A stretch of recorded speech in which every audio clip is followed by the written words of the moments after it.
It's been a violent weekend in Charlottesville, Virginia. At least 3 people are dead after hundreds of white nationalists, neo-Nazis, and Ku Klux Klan members clashed with counter-protesters in the historic southern college town. David Begnaud is there. Confrontations between white nationalists and counter-protesters grew increasingly angry throughout Saturday morning.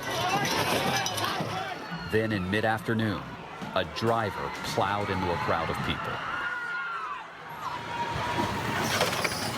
One person was killed. Dozens more were injured. Police later arrested that driver, identified as 20-year-old James Alex Fields, Jr. of Ohio. Friday night, hundreds of torch-carrying white nationalists marched through the University of Virginia campus, the university that was founded by Thomas Jefferson.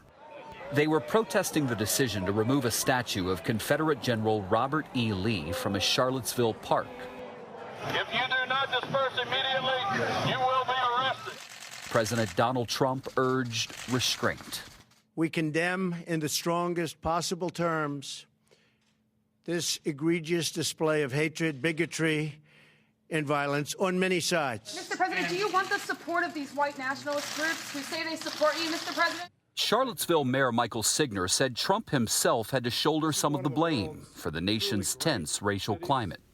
This tide of hatred and of intolerance and of bigotry that has come to us and that has marched down with torches the lawn of one of the founders of democracy, it is brought here by outsiders, and it's brought here by people who belong in the trash heap of history with these ideas. There is a very sad and regrettable coarseness in our politics. And Virginia's Governor Terry McAuliffe, who declared a state of emergency, told the white supremacists, many of whom were from out of town, to go home.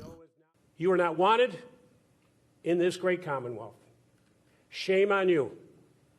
Steve, the park where the protest took place yesterday was reopened to the public this morning.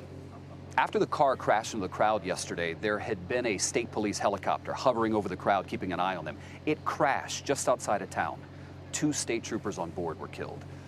Late last night, the U.S. Attorney General Jeff Sessions announced that the U.S. Justice Department has opened a federal civil rights investigation into what happened here. Correspondent David Begnaud in Charlottesville, thank you.